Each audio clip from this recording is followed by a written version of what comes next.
I'm sorry, I needed to resume the recording for the meeting. Can you please call it to order one more?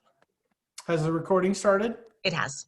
Okay, so we will call this meeting to order at 7:01. Okay.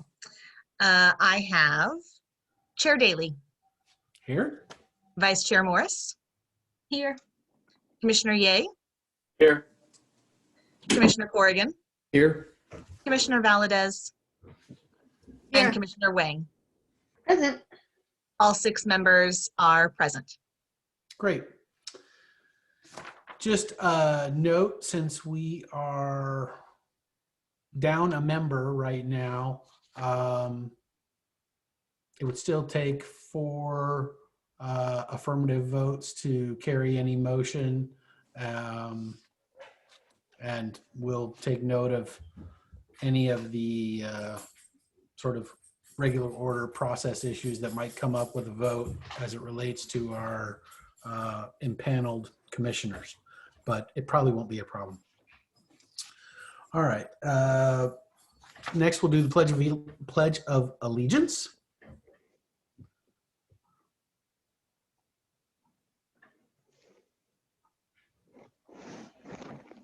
I pledge allegiance to the flag of the United States of America and to the republic for which it stands, one nation, under God, with liberty and Indivisible. justice for all. Indivisible. Liberty And with liberty and justice justice for for all. Boy, it has been too many years since I have sat in a classroom. Okay. Next, we'll do public comments on any items not on the agenda. Do we have any public comments? I do have a request to speak for items not on the agenda, but that person is not listed as one of the attendees. Okay. So we'll move to the items for consideration. The minutes of our meeting from December 8th need to be approved. Does anybody have any corrections or concerns about the minutes from the December 8th meeting? Yes, Vice Chair Morris. Not a concern so much, but at the adjournment part, we're lacking time and last name. It's Pardon me? highlighted. At the end of the minutes, Casey's got it. We're missing the name and the time. Okay. So can I then get a motion to approve the minutes pursuant to correcting that issue? So moved. Okay. Do we have a second? Sure, I'll second it. Okay, seconded by Vice Chair Morris. All in favor of approving the minutes with the correction noted by Vice Chair Morris? Aye. Aye. Any opposed? The minutes are approved unanimously. Now we'll move on to informational items. Naturescape Playground in Redwood Grove. We're going to get an informational update from the staff on the Naturescape Playground plan for Redwood Grove. Thank you, Chair Daly. Donna Legge, Recreation and Community Services Director. With us this evening is Maintenance Services Director, Manny Hernandez, who will be providing an update on the Naturescape project in Redwood Grove. And Manny, just let me know when you want me to show the photo. Okay, sure. So let me start. Sorry, I'm sorry to interrupt. This is John. I raised my hand. I have to recuse myself on this discussion because I'm within. I don't need to. Information only. There's no It's just action. information. Okay. Thank you. I will stay. Thank you, Commissioner Corrigan. I appreciate your diligence and fidelity to the rules and so forth. But I think we're okay because it's just informational. If we do end up trying to move something or take action, then you can recuse at that point. Thank you. Okay, so thank you, Chair Daly, Parks and Rec Commission. As Director Legge said, my name is Manny Hernandez. I'm the Maintenance Services Director, and I'll add former Parks and Recreation Director, because that'll tie into what I'm talking about today. So this is just an update on what has been termed Naturescape. And what I'm going to do is just briefly explain what that is, and then kind of the origin of it. So the Naturescape is really a natural play area. It's not considered a playground. It's just basically putting components together, natural components for kids or even adults, kids of all ages to explore.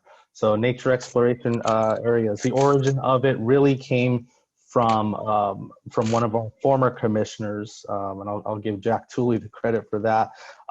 He was real passionate about getting this in, and at the time that he was a commissioner, there was really a search for a location to put this in, and then one day we finally located something that really kind of made sense, because I had seen it done in a Grove natural area place in another city, city of San Diego, as a matter of fact. So with that, I had worked with the commission at that time to really look at what is a naturescape and how can we incorporate it.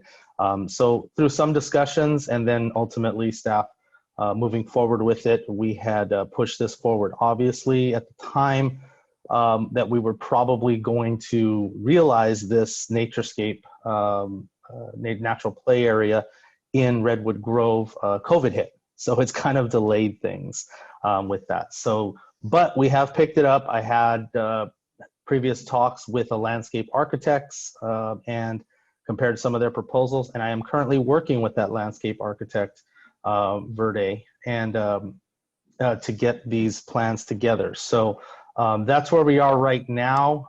I have given him the inventory of the natural components that we have that we could incorporate. It will take place in the Redwood Grove area, and now I think we can take a look at the picture, and then once I finish kind of laying it out for you all, I can take some questions. Okay, so with this this legend, this I don't know how to describe it, but basically the graph there that you see of the location. Did I lose it?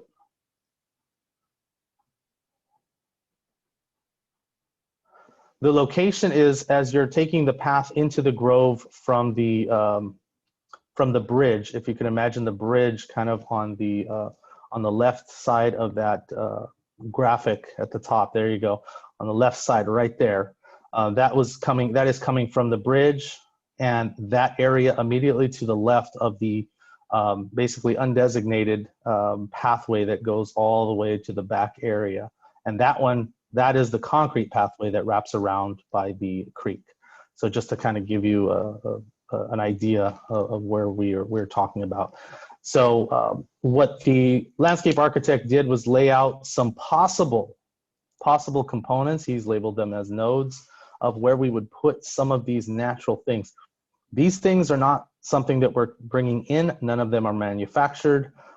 We are just kind of placing them safely and securely in the Grove, so people, children mostly, will be able to play with these things and really just discover the natural components that are out there. If you've been out there at any time, but more recently, in fact, you can see that some of the kids are already doing that. They're piling up sticks. There's a couple of teepees out there and little forts that they've built with just the big long sticks that are out there. So we're just going to kind of give them some more framework of what to do there. They can climb, they can, jump off of these logs, they can play around them, tables and stuff like that. So as you can see, there the components from the top, there's climbing. The second row, there's scavenger hunt kind of pictures and things to look for within the Grove, and then there's actually teepees that we could set up and secure them, as well as just placing the big logs that we do have currently down there. Once we set those up, kids can walk them, balance beam, stuff like that, including climbing, as in that last row. If you see the redwood logs that are piled up. So, and then there's other ways we can put down things as other trees may become available to us through them dying and removal. And then if we find boulders in the area, we could secure some boulders to the ground if that's something that we're looking at. But once again, let me reiterate, these are just possibilities right now. This is kind of the scope based on what the ideas and the trees, the things that we may have available to us. Not all of these things are available at this point right now, but I have provided the inventory. And so that's where we are. Now moving forward, I think we'll probably put a plan together based on the inventory, and I'll bring back another update at that point. So at this time, that concludes what I wanted to say on the update. If you have any questions, I can field those now. Yes, Commissioner Valadez. Hello, Director. I have a few questions. You mentioned the name of the architect, but I didn't catch it. Or did you not mention? Verde Landscape, yeah. Can you spell that? V-E-R-D-E. Oh, Verde. Okay, got it. Yeah. Secondly, just on the example photos you've shown, are the logs secured to the ground? Yes. Yes, that is the plan. So those logs would be secured usually with some kind of staking process or burial. And then are loose pieces that kids or adults could use to build things and have a tactile experience, etc. Are those gathered up before the flood season comes, or are they always left loose? We will see. I mean, some of those pieces have already been used and gathered up, but yes, we'll definitely probably keep an eye on those smaller ones. Once again, these are just ideas, but yeah, the smaller pieces we would gather up probably. Okay, and then are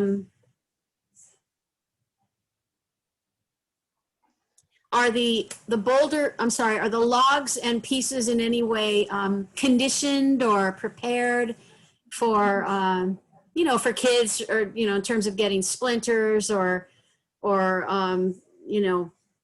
things that could harm them in any way? Is there any kind of preparation that happens to the pieces, or are they left completely natural? We try to prepare anything that we think that will function in a way that could scratch them up or harm them as best we can. Yes, that is something that was prepared. If you remember some of those photos that just were up, certain logs that they would balance on and stuff, they were smoothed out. So we'll have that taken care of.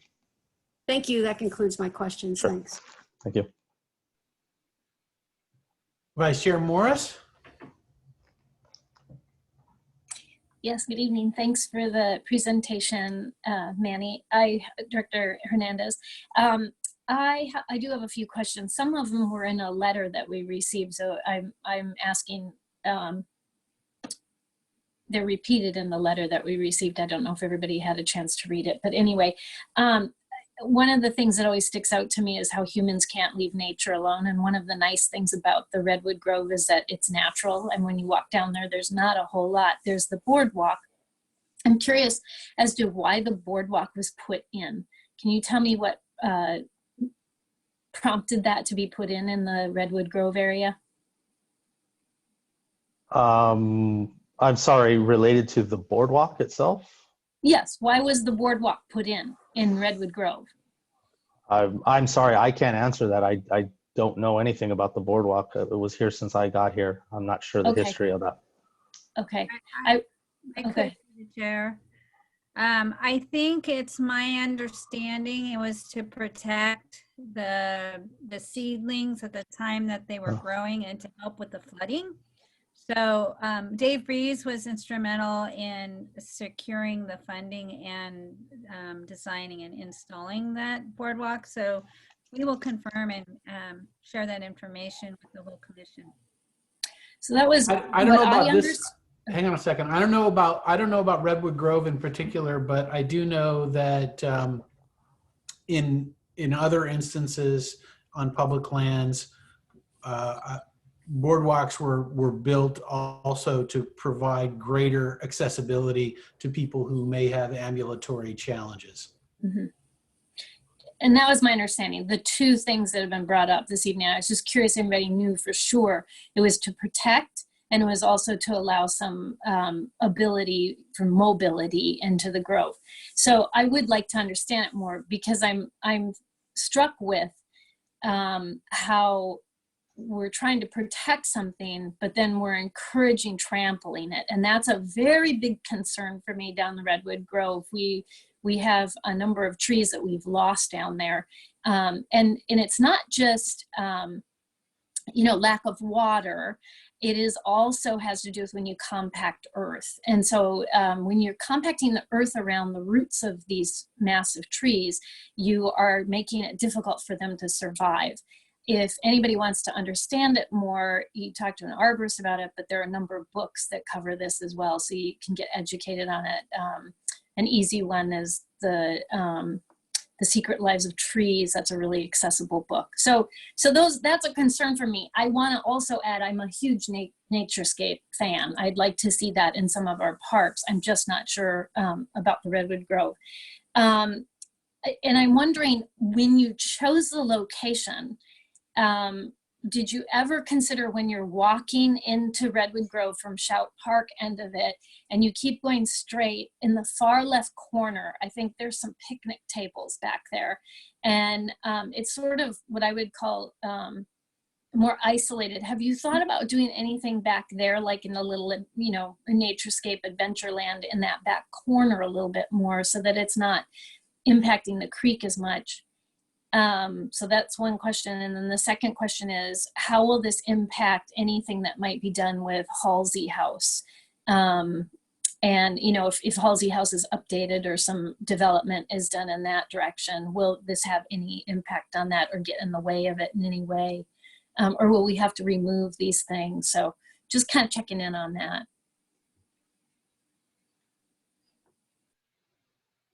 To answer the first part of the question, it's that area that I think you're talking about, taking it all the way past the Halsey House. Is that what you're saying? To the far left up there, so taking it past the Halsey House?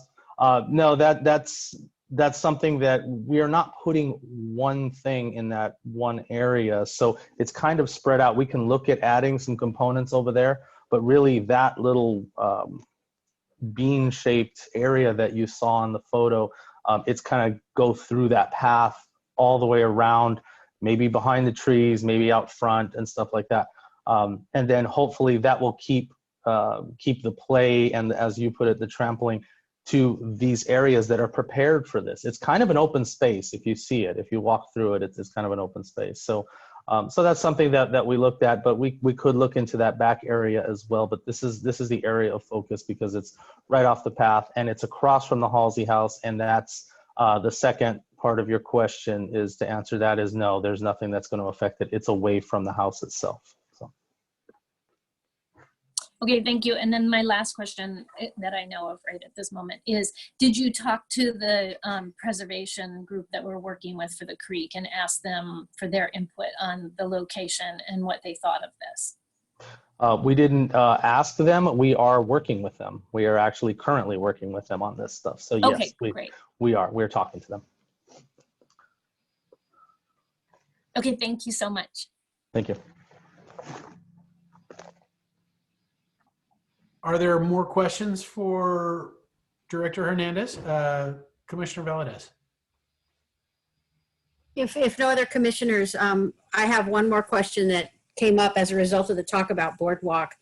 In my experience, yes, boardwalks are intended to enable humans to get around things and also to protect flora and fauna, but they're also used to constrain humans. In other words, if they can enable people to go, for example, to baylands or into forests or into tundra even, and you make a rule, don't leave the boardwalk, and then that way they get to experience nature. Obviously, it's not in a totally natural way because they're constrained, but then you don't hurt the trees, you don't hurt other things.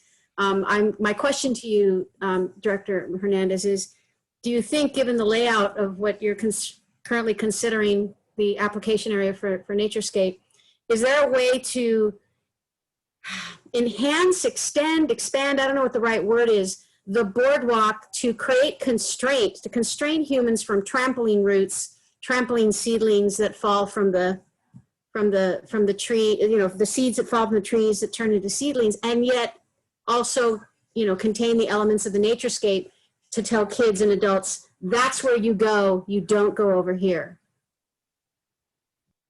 If you're talking about expanding the boardwalk, no, that's not something that I had looked into, and I don't know exactly how that can be done. And I think a professional would probably need to do something like that, some kind of consultant. But once again, I'll go back to that naturescape. The nature play area is for kids that are out there exploring everything from, I think, what you saw in that photo of like the scavenger hunt to just having them have fun in that natural area.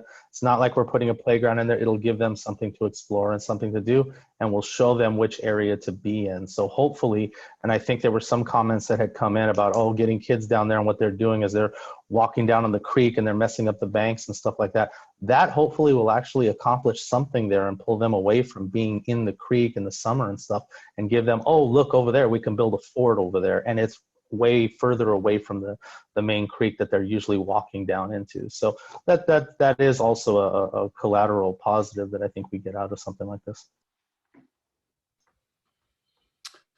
Vice Chair Morris, you have your hand up again.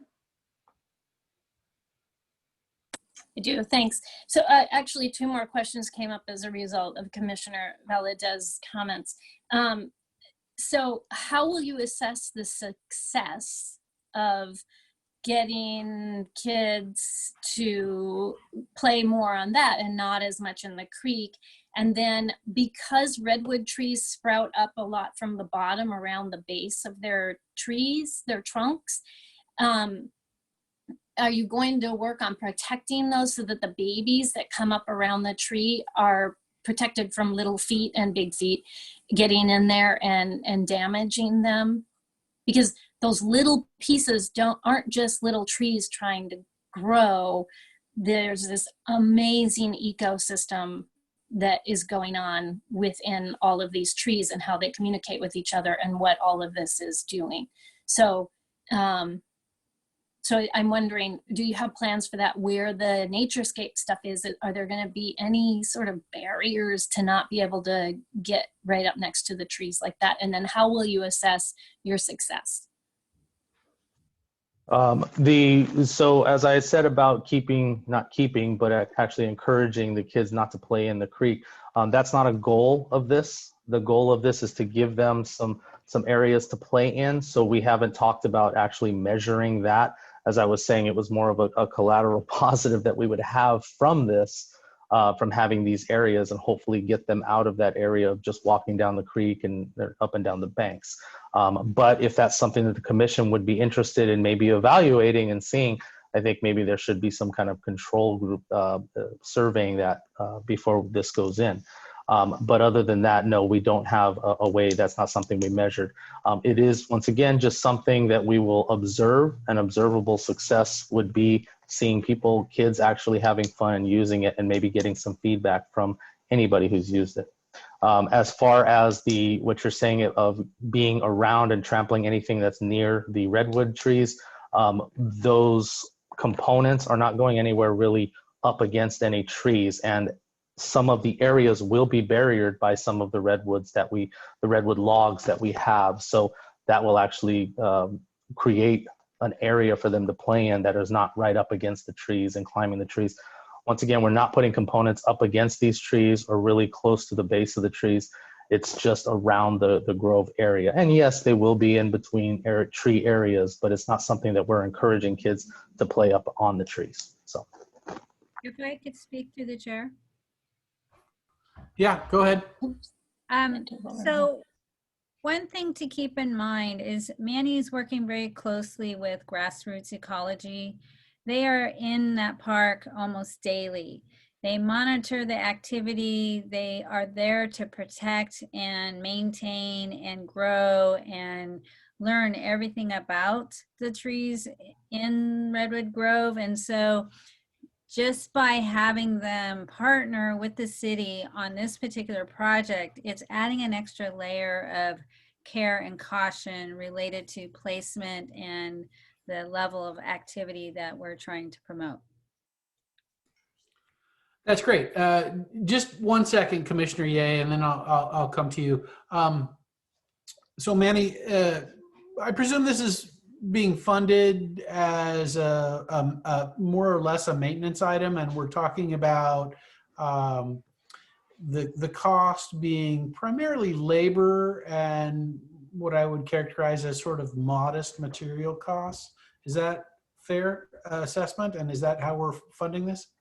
Yes, that's a fair assessment. There's a small funding coming out of the park in lieu for the architect, but outside of that, it's most of the labor is going to be done in-house, and the materials is natural. It's there already. And the conservation group that we're working with, they have I believe they have a contract with the city, and this wasn't an incremental cost adder for that contract? No, it's not. They're just advising. Okay, great. That's all I have. Commissioner Ye. Yeah, I just want to say thanks again, Manny, for the presentation. I think it's a great idea. If I was a kid, I would absolutely love it.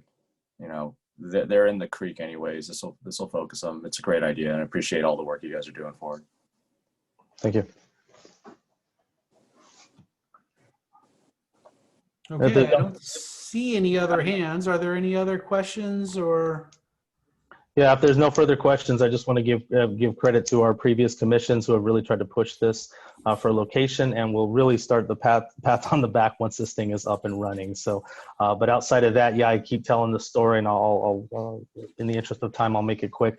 The story of when we actually, in my previous agency, had a ribbon cutting for this brand new, $200,000 playground in this park. It was 2 pieces, but 1 piece wasn't complete, but we still had the ribbon cutting, and we had people out there, and the podium, and the kids that actually attended were on the pile of dirt on the second playground. Nobody was on the playground that was already in place. They were playing on the pile of dirt because the second playground wasn't complete. So this idea that previous commissions had, and Jack Tooley in particular, is really something that will help the kids with their imagination and their activities. That's great. Casey, are there any public comments for this?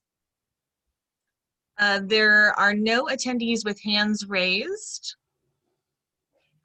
Giving it just a moment, but no, it does not look like there are public comments on this item. Thank you. So our next informational item is going to be a report from the Skatepark Subcommittee. These are informational items, Director Legge. Do we generally take public comment on informational items like this? If there is public comment, yes. Okay, I'm certainly open to it. If there's anybody, let's go ahead and yeah, we'll do the public comment after we hear from the subcommittee. Okay, so I'll turn it over to Commissioners Corrigan and Ye, and we'll hear about the prospects of the skate park. I just wanted to mention Chair Daly, Vice Chair Morris had her hand raised. I'm sorry, I didn't see that. Vice Chair No, Morris. it's okay. It was just there's this little niggling voice, and I'm wondering about something. Okay, so at the start of the meeting, it has to do with public comment. At the start of the meeting, Ms. Richardson said that there was somebody who was showing that they wanted to do public comment, but they weren't attending the meeting. I was confused about that, and I just wanted to make sure that that person wasn't somehow lost in the, Ring Central world where we weren't giving them an opportunity to talk. So it just kept bugging me. I just want to bring it up. That's a great question, Vice Chair Morris. I had already talked to Chair Daly about that person. She subsequently text messaged me and was having a hard time with her own technical devices. So she is just going to send an email that I can send to all of the commissioners. She had an unrelated to tonight's topics, an unrelated comment. Okay. Thank great. you. All right, so I'll turn it over to Commissioners Corrigan and Ye. Thank you, Chair Daly. And I'll be presenting the slides, and Commissioner Ye will be certainly adding all of his insights as well as we go along. So first, I just wanted to thank, there were a number of people who brought Commissioner Ye and I up to speed on the skate park initiative overall. So I just wanted to acknowledge Jason Stubing from SkateWorks, the president of SkateWorks, Director Legge, from a staff perspective, Director Legge, Director Hernandez, Supervisor Matheson, Manager Chu, and Assistant Richardson all provided context, history, opinions, data to really help pull this together. So thank you. Donna, Director Legge, could you present the slides, or should I? Or I don't know who's presenting. Yes, just tell me when to proceed. And yeah, if we could just go right to the agenda slide 2. okay. And then I'll just make it, I'll just mention when we can go to the next slide, if that's okay. Yes. So for the agenda, we talk about desired outcomes. What do we want to get out of this particular presentation? We'll consolidate, I wanted to thank staff for attaching that extensive history to the agenda. It was really helpful to us to look back over, 25 years. So we'll talk about like a one-slide history and a rationale. What's the justification for looking at a skate park given that history? And then we'll talk about some of the ideal characteristics. Again, those characteristics came out of some of the documentation that was provided along with our discussions as a committee. The cost, and then the assessment's going to be very high level. We're not diving in depth here, but just looking at a portable skate park versus an option for a permanent skate park, and what would be the pros and cons. And then we'll just recap at the end of what do we want to do next. And then slide 3, thank you. So the outcome's pretty simple. This is informational. This is information sharing with the commission and the public, the staff fact finding, and we wanted to share because we've given little snippets as subcommittee updates, and we wanted to give a more comprehensive view going into the next planning cycle with the work plan and the capital improvement plan, because right now skate parks are on the docket for 2024, 2025. And so we want to be able to equip everyone on the commission with this kind of information to help prioritize in the upcoming months. And Commissioner Ye, I don't know if you want to add anything. Please chime in as we go along. Yeah, I'll chime in if necessary, but you're doing great. There's nothing I can add to this. Thank you. The history that you may have seen in the documentation, there was a temporary skateboard facility at Hillview parking lot for the years mentioned. And then the Youth Commission, I was impressed by the due diligence of the Youth Commission and the former Parks and Rec Commission to dig into what the attributes of a skate park might be, even looking at liability issues. So you could see there's a whole lot of work that was done in the past on this, to the point that there was a capital improvement project, on the schedule or sort of reviewed with the city, and then it was an unscheduled SIP. A couple years later, it looks like there was actually resident grassroots advocacy for a skate park, skatable art. And then the 2012 Parks Plan actually had funding noted in the park plan attachment. So money was budgeted for the skate park, and I think it was more of a skatable art approach. And my understanding from staff was that's where things kind of ran up against a barrier, that there was no suitable location identified in the city. Neighborhoods didn't want it, and even the school system was not supportive of a skate park. So next slide, please. So the question then is, given that history, why would we even be looking at this at this time? Well, one reason is we actually had in our work plan this year, Commissioner Ye and I, to take a second look. But the other key point was the solid demand that the city experienced with help of SkateWorks with the summer lessons that were held at Rosita. So, there were 6 classes, 3 of those sold out with a wait list, and then the others were highly attended as well. So nice solid demand, and we'll share some of those data in the subsequent slides. The attendees, good turnout. Obviously, the lessons were for 15 and under, but it was a good distribution of young attendees from 5 to 13 years old. So a really nice spread, indicating kind of a pipeline of future interest. And then community creation's another big asset. So this youth is a priority for recreation and community services based on the plan they presented to Park last March. We want to get young people out, physical, exercising, off the couch, off the video games. So it's a target audience for us. And I personally had run into a group of teens in late 2020 outside of Walgreens in downtown Los Altos and asked them what they thought. They had skateboards, and I asked what their thoughts were about this whole notion. And their comment was they thought it was great for a community that not only skaters, but their peers like to hang out around skating. So it's a really nice common area for teens and middle schoolers to hang out. And then obviously given that, and given the age range that we saw with registrations, 5 to 13 years old, looks like that could potentially, there's no hard data to support this, but it could attract younger families to Los Altos. So that's why we're looking at a skate park. So in terms of the demand, I did want to clarify something here, because I had mentioned on behalf of the subcommittee in a September subcommittee update that there was substantially more demand, more registrations for skate lessons last summer than there actually were. And the reason for that was that I had used an incorrect formula in a spreadsheet that I applied to the city's data. So that formula kind of summed the ages of the registrants rather than counting the ages. And so as a result, I had said at the time there were probably over 500 registrants from Los Altos. That was incorrect, and I apologize for that. It was actually 63. Yeah, and excuse me, John, but with that being said, if you look at the numbers that Commissioner Corrigan has up on the screen, it's still a very robust outcome from the summer program, especially if you look at the wait list. I mean, I haven't heard of that before. I agree. It's still a very solid demand. And then if we can go to the next slide, Director Legge.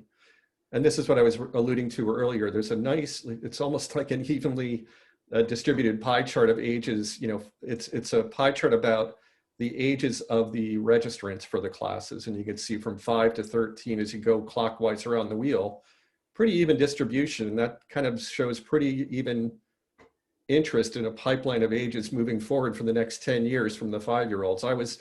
I was personally kind of shocked to see 5 to 9-year-olds at that level. I thought it would be primarily middle schoolers, but a good indicator.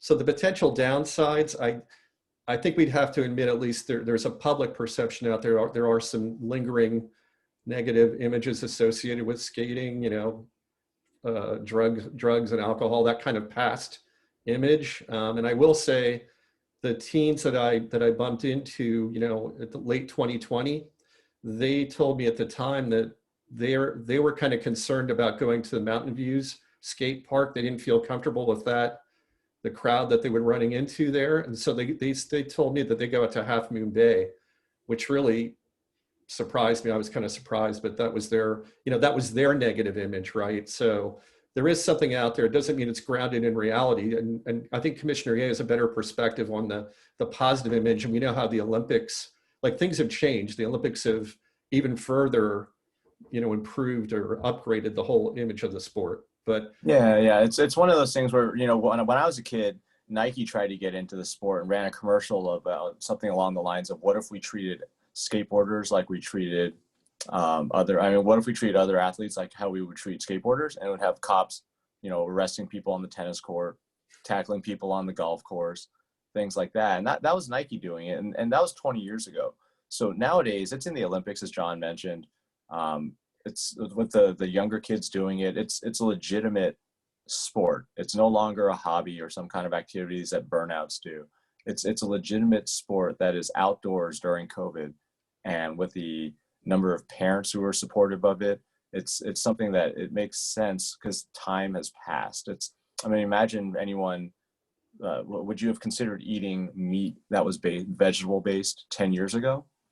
Something like that? Or can you imagine, you know, I told Commissioner Corrigan earlier, there are more marijuana dispensaries in the state of Colorado than there are McDonald's and Starbucks combined. Now imagine that 5 years ago. So times change. The negative images, they do linger. I understand that. But for Los Altos to put in something for the younger kids, it does help. We are having issues with even trying to populate our schools because we don't have enough young families coming. And this just helps with that image that we are catering to the younger demographic.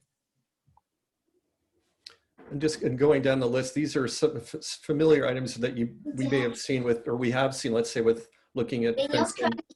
Oh, go ahead. I'm sorry. Okay. So like noise, traffic impact, obviously, is as you build a facility, you'll have people come. Parking, noise will be a factor. Ongoing maintenance costs. Probably the biggest one is just our traditional, we have limited open space. At what point do we pull the trigger on developing that land, given that residents really want to preserve open space? So we're constantly stuck in that decision point. I won't belabor that here. And then there's obviously not a budget at this time. Yeah, and from just a conceptual, for point 4, the reduction in open space or reuse of existing space, just conceptually, if anyone wants something to be built, that is going to be a factor. That is just the nature of developing something. So, I mean, unless there's something that's a dirt lot that is covered in weeds in the city of Los Altos, that's never, ever going to be used for anything. If we can find that, sure. But just before we bring up the, you know, where we're removing blades of grass kind of conversation, which I know is going to arise, if we want to develop something, we're going to have to develop it. Okay, there's nothing that's just empty space in the city anymore. Then just to give an idea of, you know, the characteristics of the skate park. First of all, the typical size listed here, and again, Commissioner A can chime in, but my understanding is that this is for your typical sort of bowl-sized skate park, not necessarily skatable art or a skate plaza. This is your traditional skate park.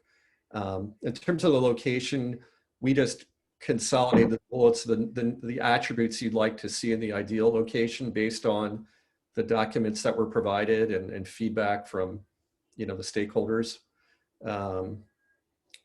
In terms of cost, the cost for this, I don't know what the cost is for a portable facility, but the cost that Commissioner A had found from his, from his resources was $60 per square foot for a more permanent facility, and then which translates based for the minimum size, it's based on 6,000 square feet, and on the average size, it's based on 13,000 square feet. So you can see the range there in dollars. When I looked at the capital improvement plan for 24-25, I think it's about $900,000 total. So that would need to be reconciled with these numbers if we were serious about a skate park. And then the final point I had there, which we don't need to go back to, but there were some operating costs listed there from the prior research from 2006. So that would need to be factored up, I think, by maybe 60% based on what I've seen. So that was all for that, Director Legge. Thank you. And then moving to the assessment, just a very quick pros and cons. These are frankly, these should be obvious to all of us. With a portable park, we obviously can move the facility around. We could have competitions and build awareness throughout the city by having pop-up facility around the town. So it's easy to pilot. There's no long-term, you're not breaking ground, no long-term commitment. Commissioner A might be able to add color to this, but the cons, the noisier and worse user experience. So I've heard that the portable's louder than if you fall on concrete, smooth concrete, you're not going to have noise. And it's actually easier to land, let's say, on a smooth rounded concrete than on the portable facility. But maybe, I don't know if you want to add anything, Commissioner. Yeah, if you kind of think about it, if you kind of picture in your mind the transitions between the vertical sections, if it's flat ground, you're just kind of cruising around on flat ground before each kind of terrain that you want to encounter. So it's kind of station to station. You're not flowing through the thing. Granted, you could, but it's a lot different than when you're actually building a permanent skate park and you're taking all the different contours like in its entirety. So it's different. It looks different.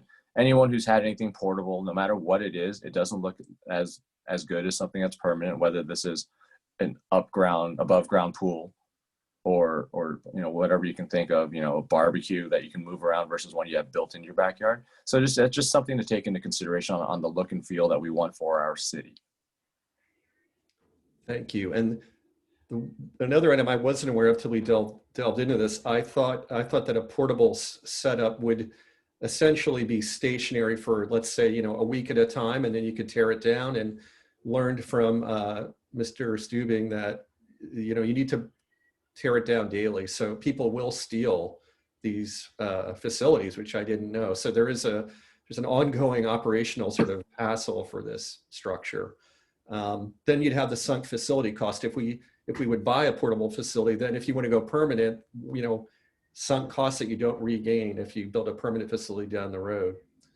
And then obviously with a portable, it's the issue with any sort of pop-up facilities. You move it around the city. How do you make residents aware that it's available, or it's going to be at this part of the town, this day of the week? So it's a communications challenge.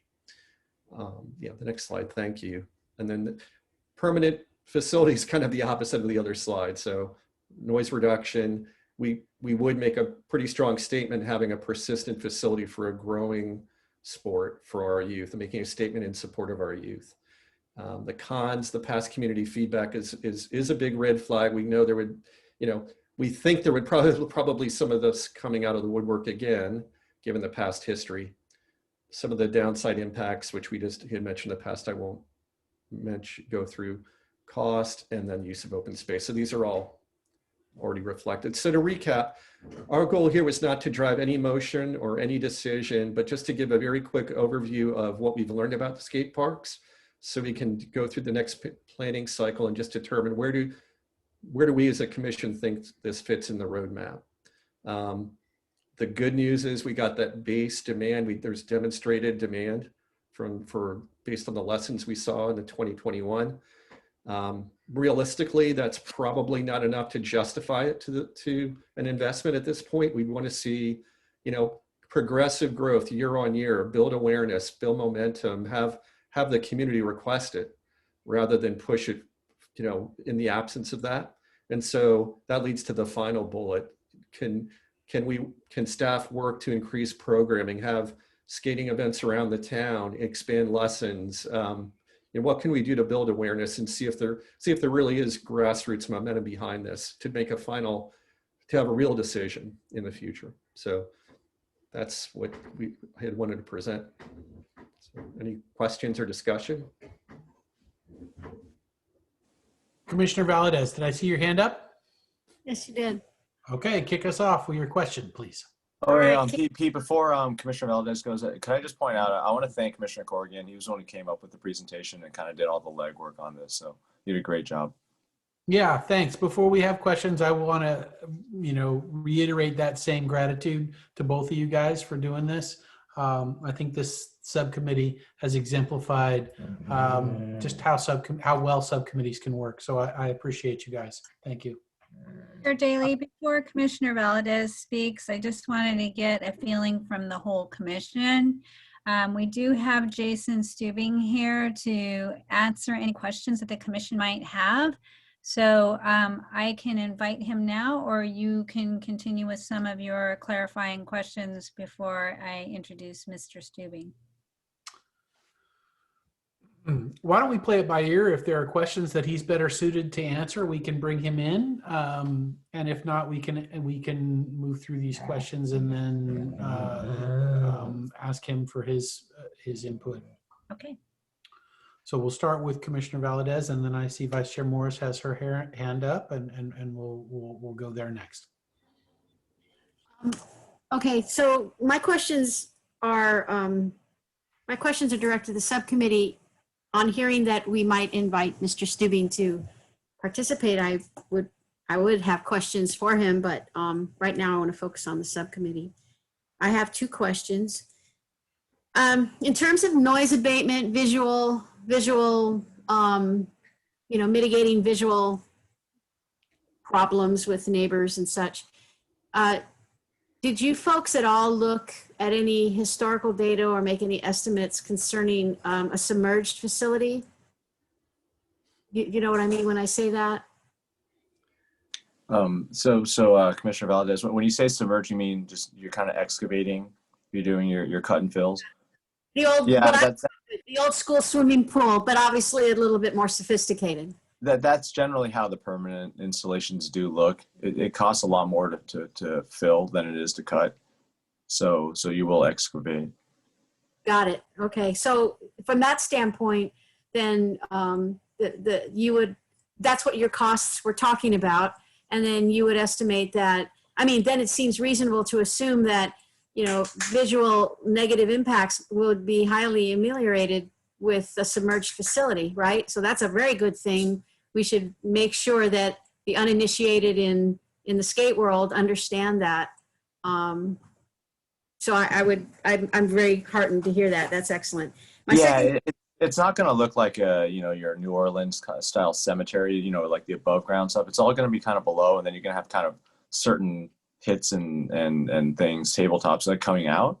But generally, it's going to be below, and that does help with noise abatement as well. Right.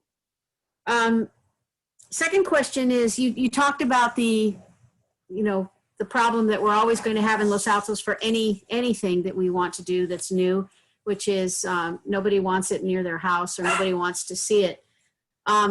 Question though, and then you describe, unless we have a piece of land that's full of dirt and growing with weeds, we kind of do have a piece of land like that over beyond the O'Keefe development, kind of on the way to 280. It's undeveloped, kind of has a bad reputation as a place where kids go to loiter. Has anybody ever thought of, developing that? Did you guys ever look at that? It's like our discussion's limited to property that the city owns. Okay. Okay, that's what I have for you for now. Thanks.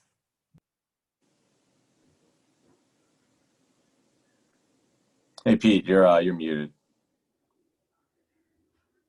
Vice Chair Morris and then Commissioner Wang.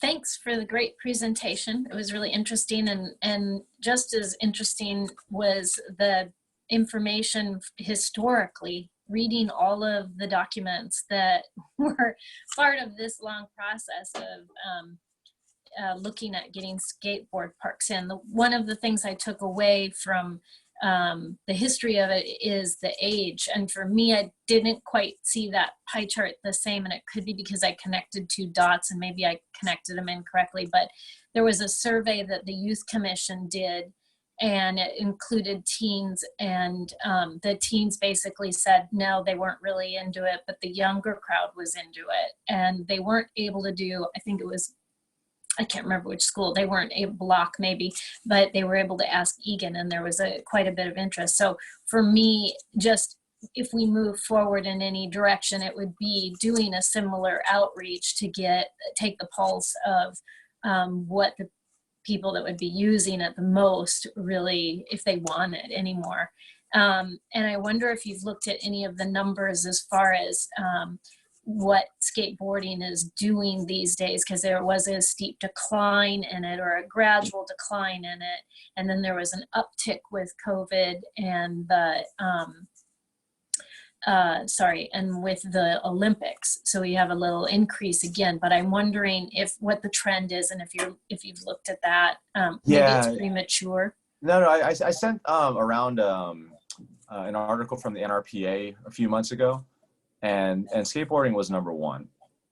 Okay, I missed that. I'm sorry. Yeah, and just to context, like cheerleading, I think was the opposite, was the furthest declining sport. Okay.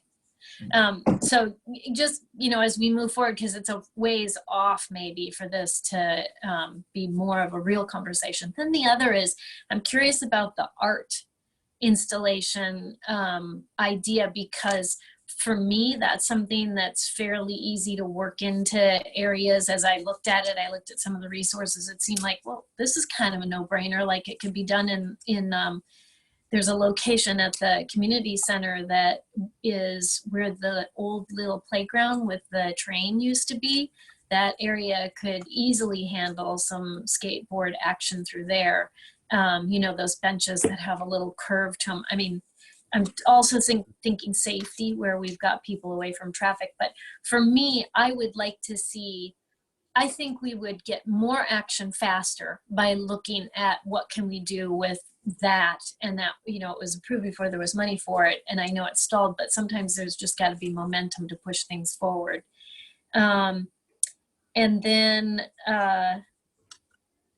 wait, let me just look at my list. I wrote them all down. Oh, and I'm wondering if you reached out to any of the local cities also on that trend of, is there an uptick or a down part to it?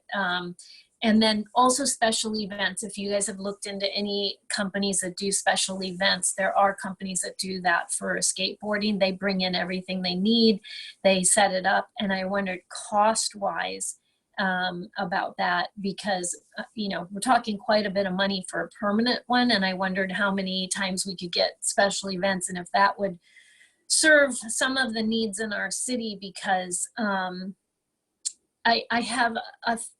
not sure, like it'd be interesting to see when people would be using this the most. Certainly I think summer is when we'd see a lot more of this, but a lot of the population in this city, these kids are really doing a lot academically, and during the school year they don't have much free time at all. They have some weekend time, but the academics are, you know, a big focus. And so yeah, getting them off the computer would be great, but you know, they're taking a lot of extracurricular classes, is my experience with most of the kids in this town. They have very little free time. So, you know, summer versus winter, kind of understanding patterns of desired use would be interesting as well. So thanks a lot. It's been great. Yeah, no, Commissioner or Vice Chair Morris, the question, I'll address the questions as best I can recall them. The temporary kind of solution, the purpose of a lot of communities to have a skate park is a place to kind of hang out at any time, whether, you know, as long as it's available to be used. So, you know, you kind of want to know where your friends are, they'll probably be there. So, and for a temporary solution, it's more difficult because it's kind of scheduled, and it's also not really kind of a place you want to hang out. There's going to be supervision, and it's just different. It's like in a parking lot or something. From the summer versus winter, when I used to skate when I was a little kid, I preferred winter because I would sweat all the time in the summer. So that was just a personal preference. I think most people, they'll do it year round. It's not really a sport the same way as it is a lifestyle. It's an activity that people do that it's part of their identity. It's not like jogging. I would never tell anyone I'm a jogger. Okay, I mean, someone might, but that's not how I would describe myself. But someone will say that they're a skater, much like someone would say that they are a gamer or a football player or whatever it is that they're passionate about. So if we're able to provide people in our community a location, a permanent location for them to kind of hang out with like-minded people, and it's a physically demanding sport, it seems like it's a win on that. Again, to address your I don't want it in my backyard kind of thing, that is going to be an issue. No, sorry, whoever said that. Excuse me, I never said that. Okay, so someone I'm said pro that. skateboard. Yeah. Please don't say that publicly about me. Thank you. Sure. I mean, anyone in our community is going to say they don't want it. So whatever it is, it's going to come up because that's just human nature. That's something that our commission's dealt with on pretty much everything we do. I think that's what the city deals with on anything that they do. It's just something that we need to discuss amongst ourselves to kind of consider a path going forward, whether this is something that our city wants. And at this time, Commissioner Corrigan and I, we haven't done as much, and we just haven't because we haven't had marching orders, not agendized. So we really don't know what the sentiment in the city is. But given what these summer program numbers look like, and the fact that it's the #1 growing activity amongst youth in the country, it seems like that there is an upward trend on this. And the Olympics don't mess around. They don't just add stuff. So it takes time to get it on their kind of, especially in the Summer Olympics. In the winter, they'll just add stuff because they don't have any events. But in the summer one, it takes time, and they've looked at it. If it still has that kind of burnout reputation, they wouldn't have added it. It took a while for snowboarding to get in. Now look, it's like the #1 activity other than figure skating and downhill. So yeah, I mean, I'd love to hear everyone's thoughts on this. Commissioner Wang.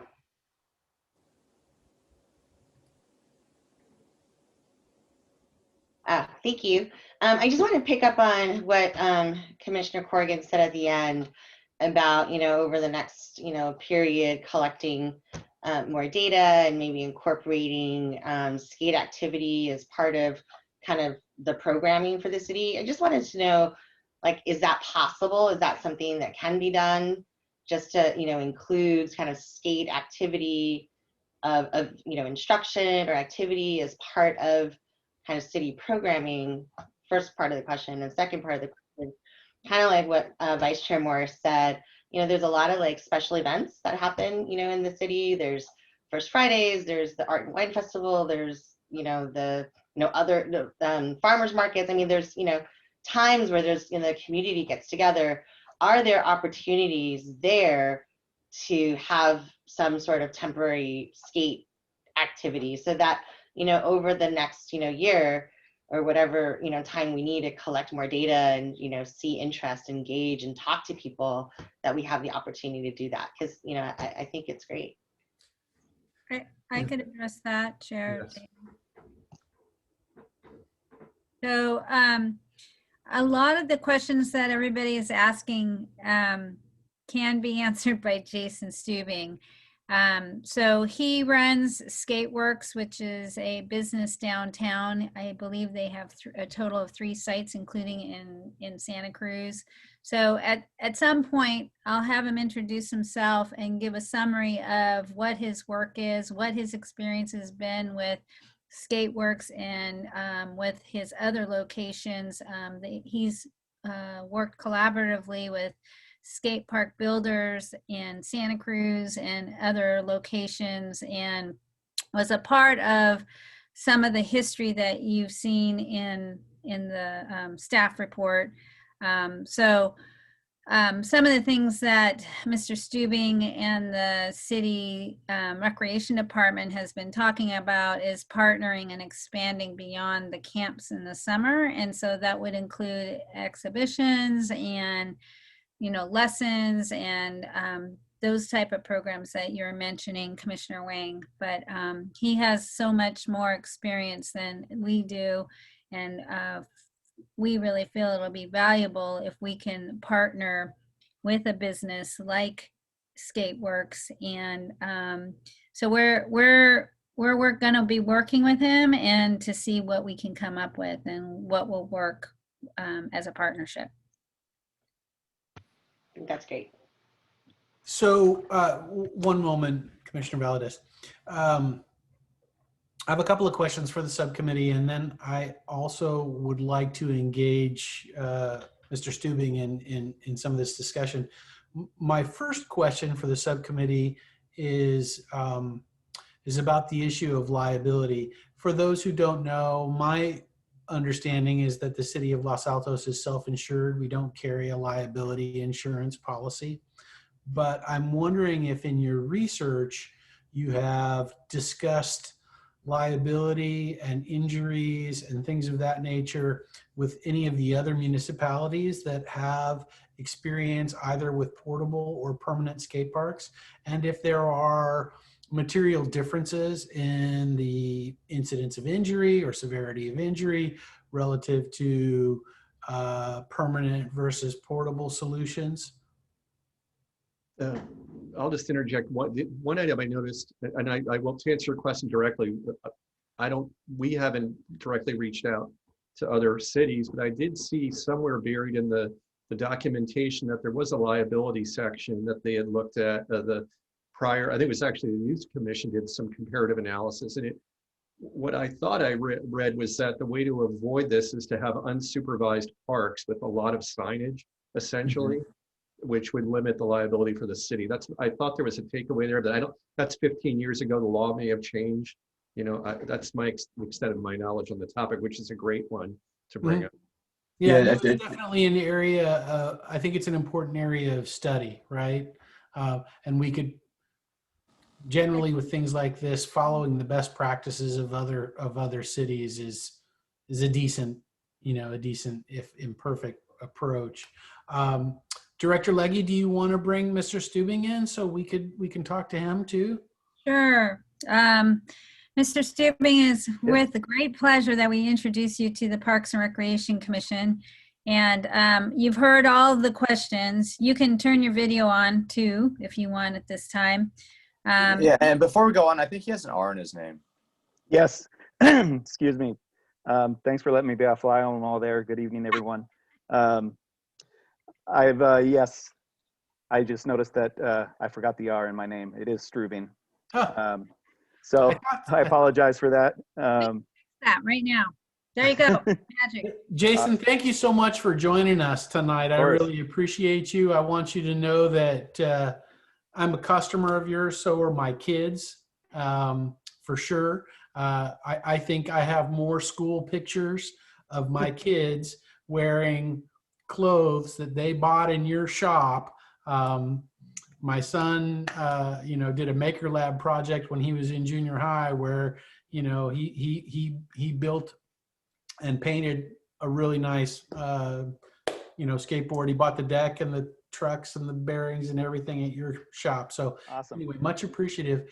You guys have a half pipe in the back room of your business, right? We do. That's correct. We've got a 4-foot tall, 16-foot wide half pipe that we were fortunate enough to talk our progressive landlord into letting us have, provided that we could find the insurance to cover their butts. Well, that's where I want to go with this discussion. How challenging was the insurance portion of that, and what have you learned, and what have you dealt with in terms of people getting dinged up in your half pipe? Sure. Well, let me just to kind of give you an overall synopsis. So Skateworks is a family business. We opened when I was a senior in high school in 1989. We opened in 88 actually, so I was in the transition to be a senior.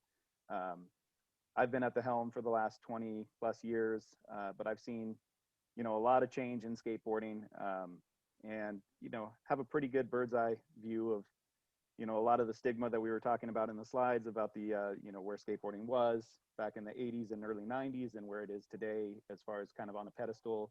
As Commissioner Ye said, it was the fastest growing sport for both genders in 2020. I think 2021 is going to be very similar. So there's been huge growth. The stigma has definitely faded away, and it seems to be much more celebrated as just sort of an accepted,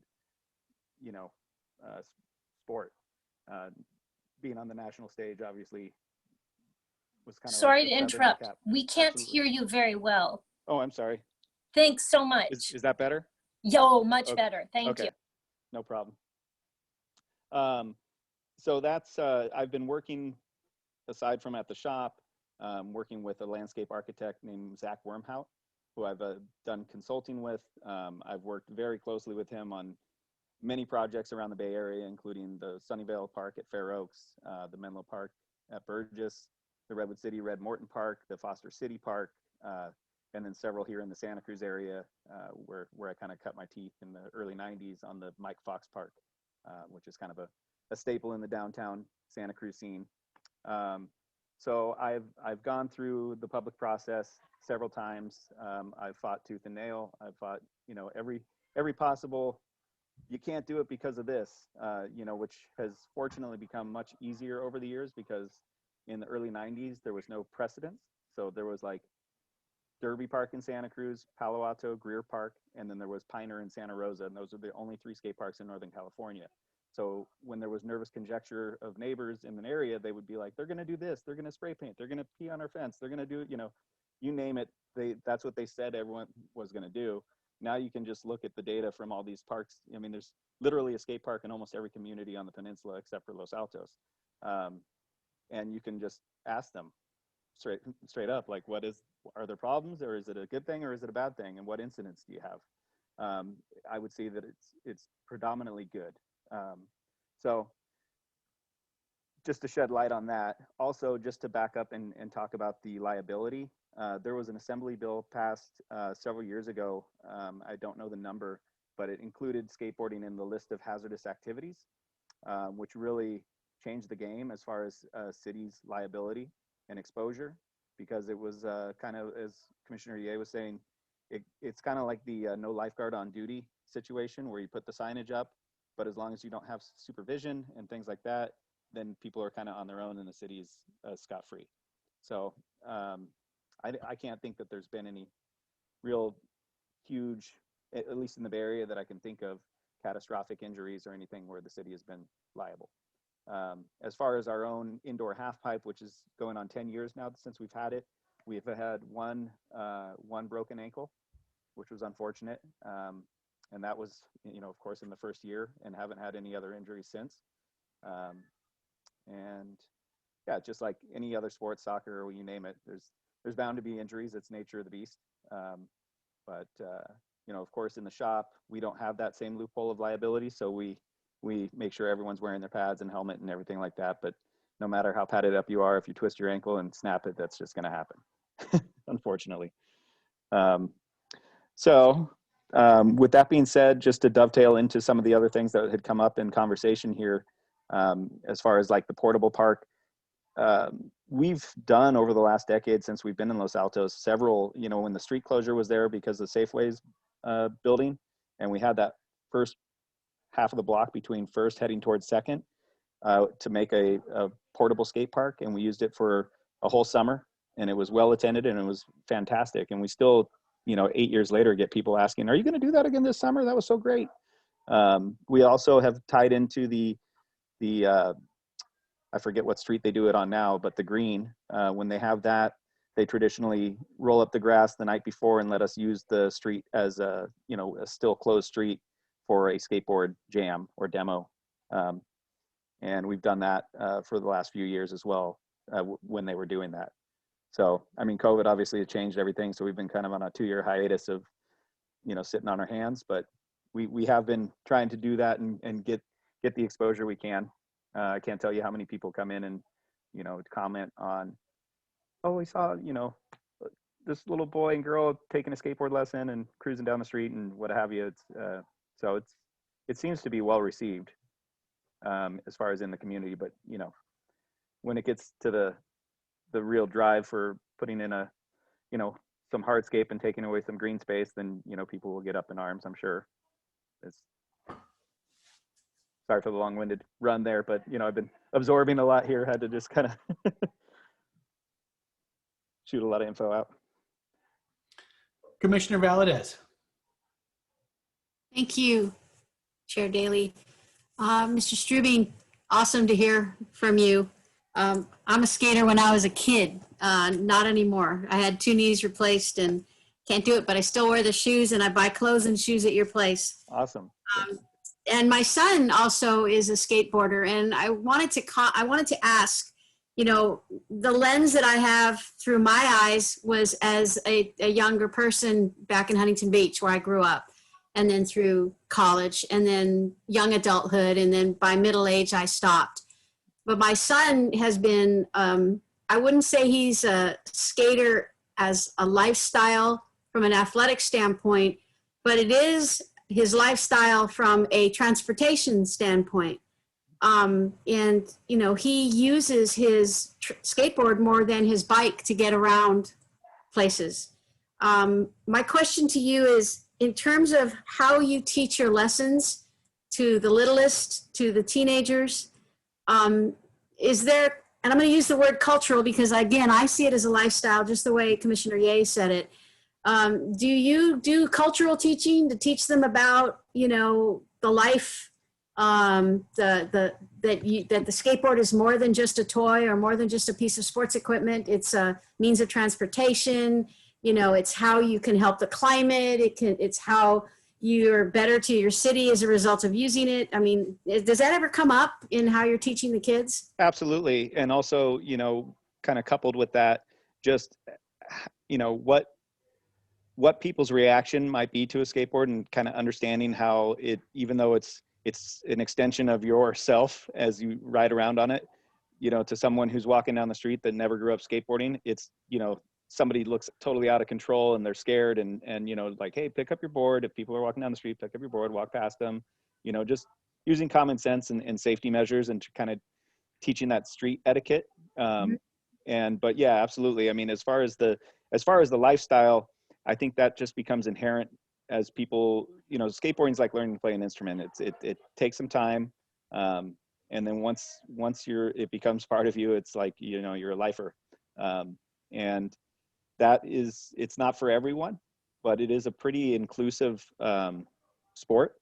And it's you know, I'm super excited to see the growth of the female population gravitating towards it, because it was such a male dominated thing for so many years. And now, I mean, even just looking at the camps data, I'd be willing to bet that there's probably, I'm not going to say 50-50, but it's certainly a large female participation as well, which is great. And, you know, just to also add to that with the camps, you know, the camps that we offer are very entry level skateboarding and very entry level obstacles. And I think that is why, you know, our numbers and the age bracket that we're catering to is such. I mean, there are camps like Woodward and a couple other like real huge state of the art, like incredible, you know, lunar landscape of ramps and foam pits and like these kind of training facilities. You know, when teenagers, they don't want to go for instruction, they just want to go skate, you know, and have a week to just skate their hearts out. Those kind of camps are there, but they'd be probably bored at the kind of camps that we hold, especially if they're proficient on a board. And then, you know, the other thing is there's so many parks surrounding the area. Once they got wheels, you know, and can drive to Sunnyvale or drive to Burgess, you know, they'll make moves like that. Okay. Thank you very much. Sure.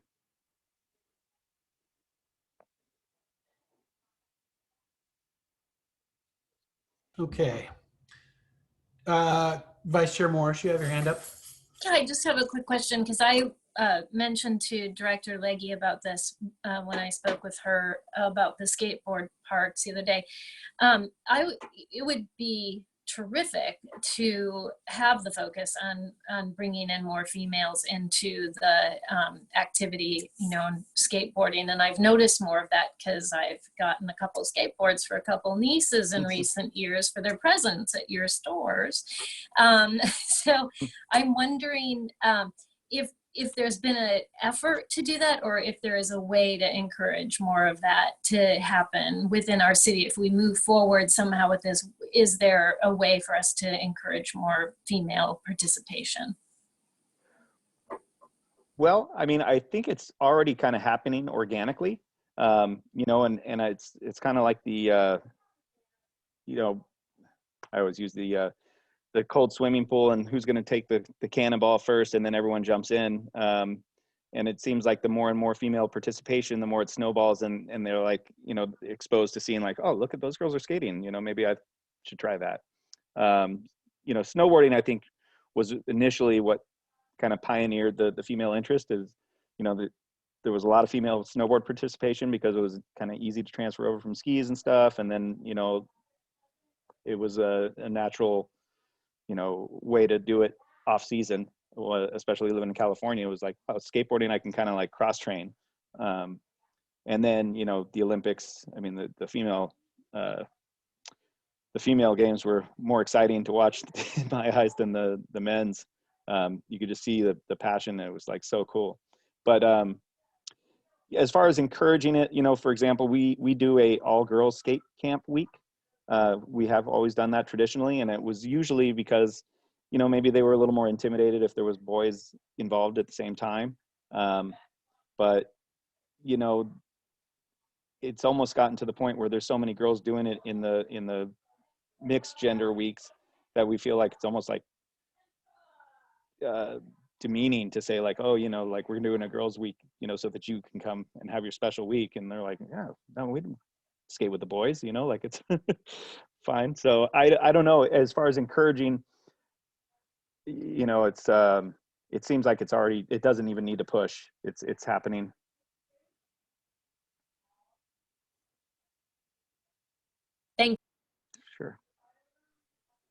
Do we have any other questions for Mr. Strubing or the subcommittee?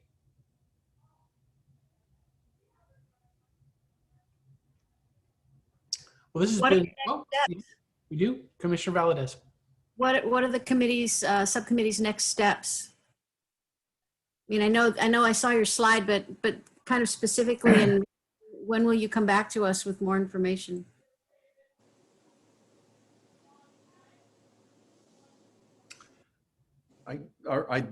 The proposal was that we wouldn't be providing more information unless, Commissioner, please chime in, but that we would prioritize this in the upcoming work plan cycle over the next 2 or 3 months.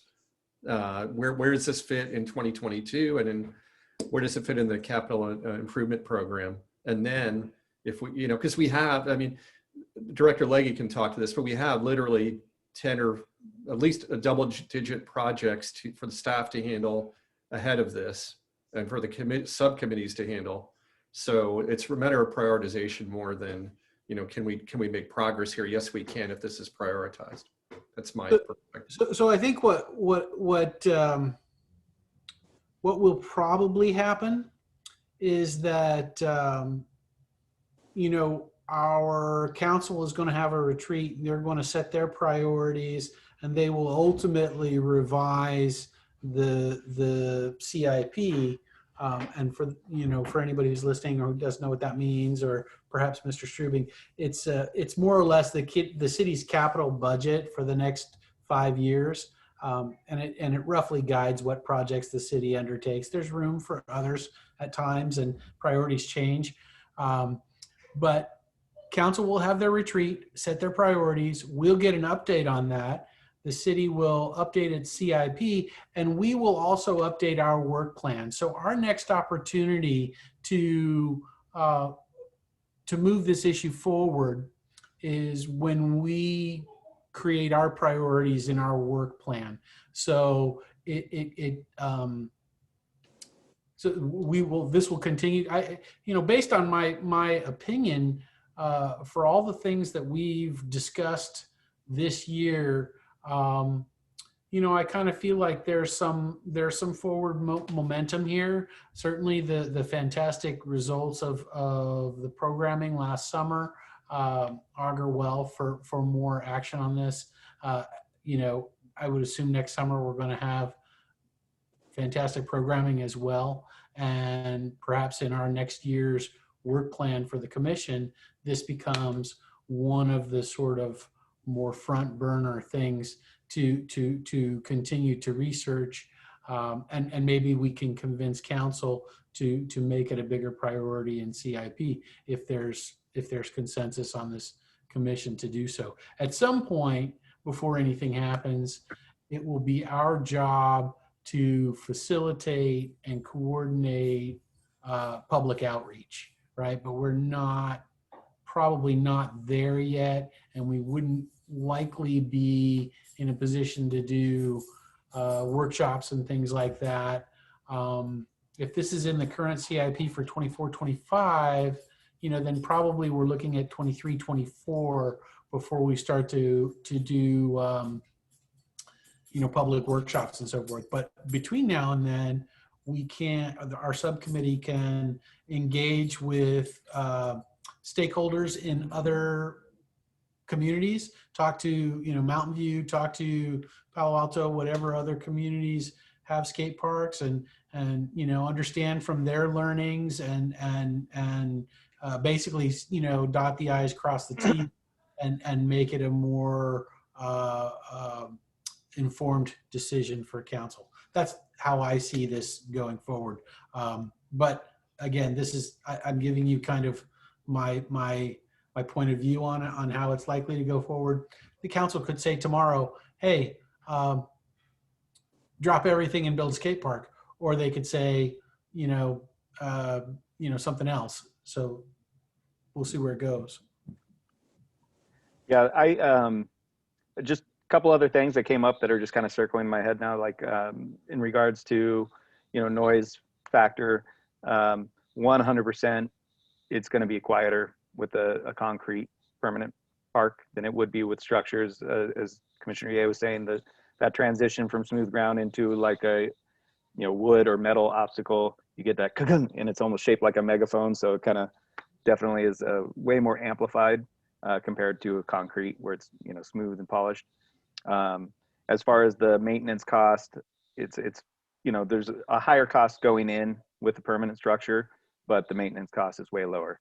So that's, and Zach Wormhout, who I mentioned earlier, who I've worked with on several projects, he was willing to be here, or is willing to be on another meeting if there's a follow-up to answer. I know he's got all the figures and statistics and things like that. I'm just kind of rambling, but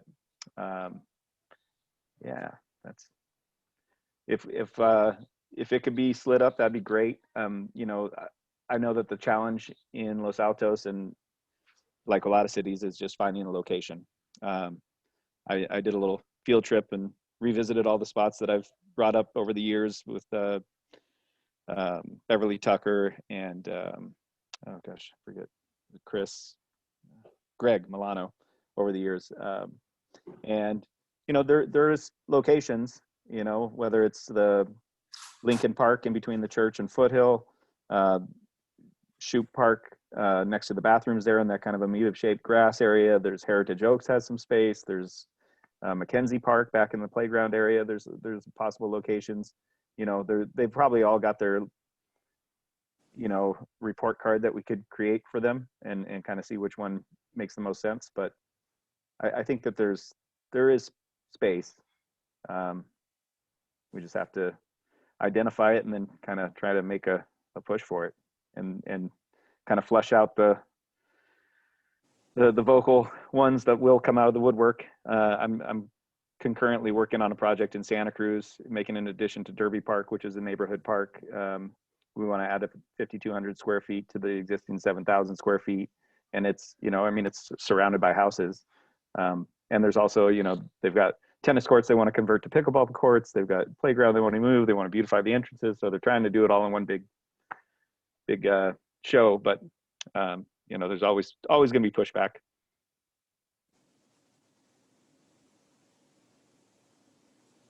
Vice Chair Morris and then Commissioner Valadez. Just a quick question. So I'm wondering, is that list written down somewhere?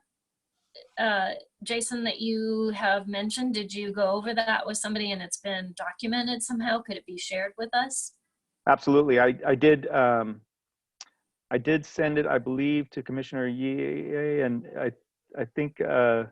Director Leahy. It was just nothing formal. It was just sort of like a morning tour around to those sites and just kind of revisiting them and writing down some pros and Perfect. cons. I'd love to see it if it's available, but maybe the subcommittee wants to hold it because I saw Commissioner Corrigan's head nodding that yes, he has it. So, all right, thank you.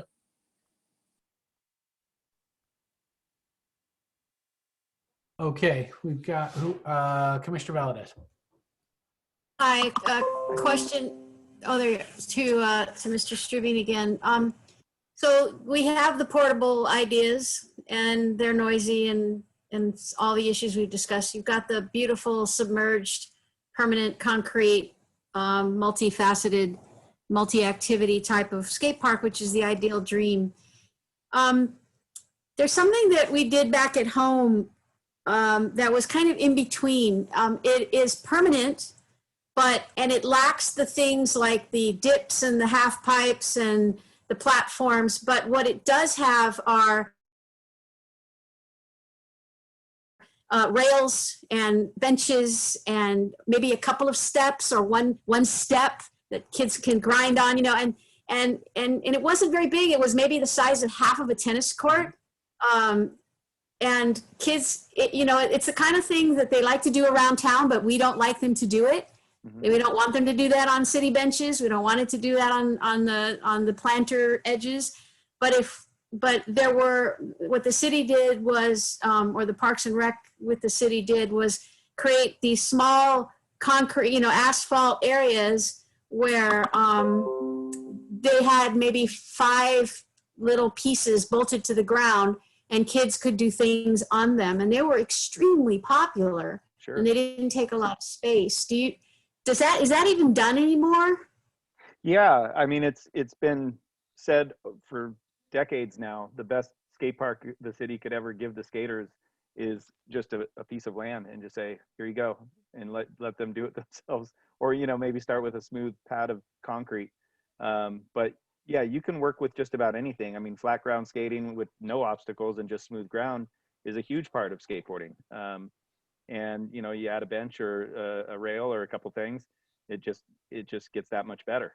There is no there's soon to be a regulation Olympic training stamp that they'll put on skate parks that all the countries in the world are scrambling right now after the Olympics to have like a certified Olympic training course.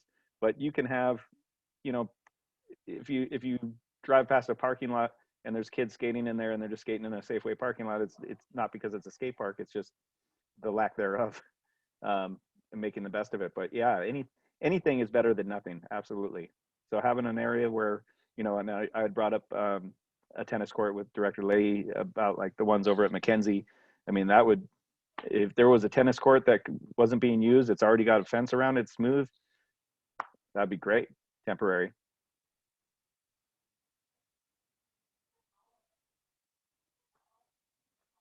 Okay. Well, this has been a great conversation. Thank you very much, Jason. Of course. If anybody else has questions for you, they'll reach out through Director Legge or through Commissioner Ye and Commissioner Corrigan, or they'll pop into the store, okay? Sounds great. Awesome. Yeah, I was offline for the last 5 minutes, so someone could catch me up later. We're breaking ground on Tuesday All right. next week. Thank you, Mr. Strubing. Thank you for being here. Of course. Thank you guys for having me. Thank you. Thank you very much. You know what, Jason, if you could stay for just one more second, Sure. all right? Because I'm going to open it up for public comment. If there is public comment, it's possible that might lead to a further clarification or Sure. so Casey, do we have any public comment? I don't see any hands up at this time. We do still have a couple people in attendance, but they don't seem to have any questions. Right. Okay. Well, that's good then. We'll move on to the next agenda item. Thanks, Jason. All right, you guys. Have a good night. Okay. Next, we are going to get some information and announcements from staff. Thank you. Oh, hold on. I just was peeking. So, first of all, I wanted to make the announcement that the citywide commission format is being updated and changed. And so within the next couple of months, you may see a change in the agenda. We're trying to streamline our templates to match closer to the city councils and to make them more consistent and easier for the public to access and easier for staff. So bear with us as we go through this transition. First, I did want to mention the retreat. I will send you the links to the retreat meetings of City Council. The retreats are it's 2 days, and so the first day is next Tuesday, the 18th, from 4 to 11 p.m. That's just a bookmark. But it'll start at 4 p.m. And then the second day will be on Saturday, January 22nd from 9 in the morning, I believe, till 1 p.m. So I will be sending you that information in the event you're interested. This will be the basis, I believe, for not only where we will direct our energies and efforts and our funding, available funding towards projects, but also help us with our budget and how we budget our time too. So when I look at budgets, I look at the money side, but I also look at staff time. So the second thing is I did send an email reminding everybody that we have a vacancy that we will be filling on the Parks and Recreation Commission. So if you know anybody who might be interested, there are various commissions with vacancies. The two in our department is the Parks and Recreation Commission with the deadline of February 16th. And then the Youth Commission has a deadline of May 13th. So if you know anybody, please encourage them to apply. I just wanted to give you kind of a future view of what our agendas are going to look like. This is an annual, I guess, pattern based on when we do our joint meeting with City Council, when we reorganize. So when we recruit the position in March and it's appointed by City Council, we will begin to look at our work plan. And our work plan, as a reminder, goes from March to March. So we're now in January, and all those items and projects that we have identified as things that the commission and the subcommittees would like to accomplish within a year will be up in March. And so we will begin to look at what we would like to place on the next year's work plan. So we will reorganize in April, which means we will appoint a new chair and vice chair based on nominations of the commissioners. And then in May, we will do our joint meeting with City Council. Typically, that is an opportunity where we take 30 minutes, and amongst the commission, you will determine who will present our accomplishments for the last year and what your goals are for the next year, and do a short overview of your proposed work plan. And so that's kind of what it looks like. And obviously, when we look at future agenda items, we can talk about what February might look like. Right now, staff does not have anything in mind for the February agenda other than looking at and giving a summary of the action or the discussion highlights from the retreat, because that's really going to help us determine where our energies are going to go moving forward. So that's all I have to report. Great. Thanks, Director Legge. It looks like perhaps Commissioner Valadez has a question. Thank you. Director Legge, for the February plan, tell me if this is possible or not, is it possible to get an update on the resurfacing project for the parks? I can give you that update kind of sort of now. That is going to be discussed at the retreat. So I will be able to give you an update along with everything else at the February meeting. Thank you. Sure. Vice Chair Morris. Could you remind us of the ages for the Youth Commission, please? Yes, junior high and high school. Okay, and then there was another question I can't remember. Which is 12 to 17. Okay, all right, that helps, thanks.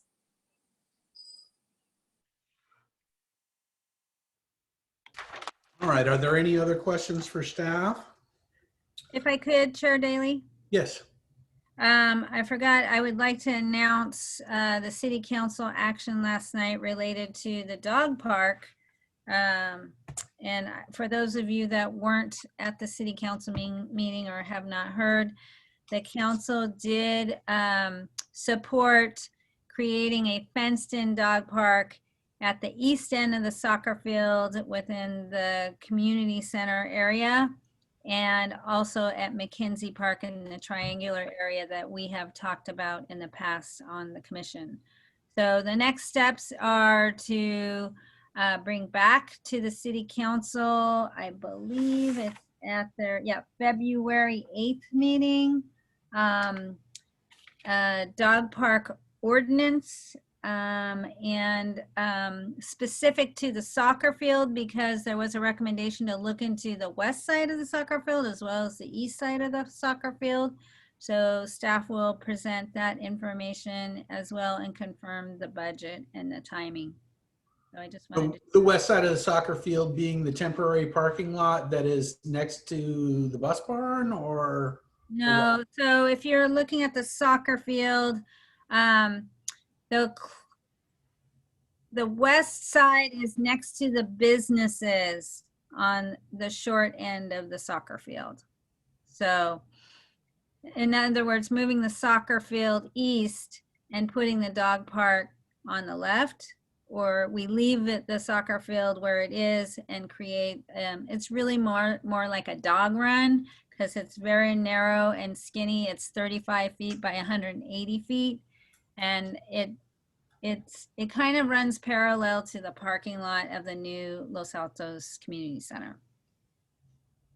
Okay. So, any questions about the dog park? I just want to let you know that City Council all thanked the Parks and Recreation Commission and all subcommittees for the last several years for all their work on investigating the off-leash options, as well as the fenced in, having the workshops, and talking. I think I counted last night that we've had 14 meetings. Yeah, 14 meetings since March of 2019 through October of 2021. This Parks and Recreation Commission has talked about dog parks in one way or another. So on behalf of City Council, thank you very much for all your energies and efforts.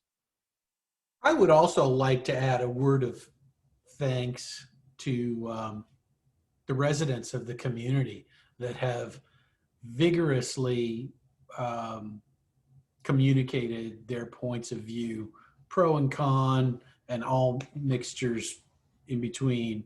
And in particular, probably the Hillview Dog Park Preservation Society, which is well organized, well led, and has done a very good job of sort of mobilizing and you know, just good work, good engagement, good civic involvement. And I thank all the members of the community who have put their energies into that. All right. Next, we're going to do our subcommittee reports. This has not been a period of intense activity for subcommittees. Obviously, the Skatepark Subcommittee has you know, had some intense activity and had a formal agendized report. But what I will do here, rather than go down the list of all of the subcommittees, is I will just ask, are there subcommittees who have something that they want to report?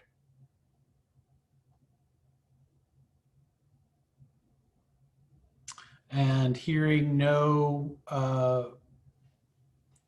affirmative answers to that question, we'll dispense with this and adjourn the meeting.